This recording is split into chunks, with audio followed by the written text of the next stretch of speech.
మరి జూబ్లీహిల్స్ లో పోరు షురు అయింది. జనం మన దిక్కున్నారు, నిజం మన దిక్కున్నది, ధర్మం మన దిక్కున్నది. వాళ్ళకేమున్నదో నాకంటే బాగా మీకే తెలుసు.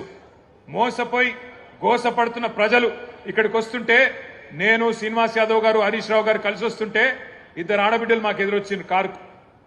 ఒక అమ్మాయి పేరు శబానా, ఇంకొక అమ్మాయి పేరు స్వప్న. ఇద్దరు నువ్వు ఒకసారి దర్వాజా తీ, తలుపు తీ అంటే తలుపు తీసిన. ఇక వాళ్ళు, నేనైతే నాకు తెలియదు గిన్ని తిట్లుంటాయి హిందీ భాషల, ఉర్దూ భాషల, తెలుగు భాషల. గన్ని తిట్లు తిట్టిరు రేవంత్ రెడ్డిని. తెలుగు భాషల గిన్ని తిట్లు గిన్ని రకాలుగా తిట్టొచ్చని కూడా నాకు తెలియదు.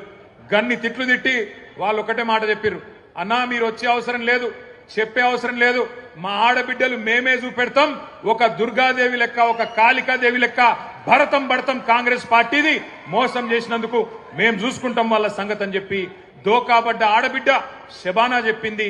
దోకా తిన్న ఆడబిడ్డ, మోసపోయిన ఆడబిడ్డ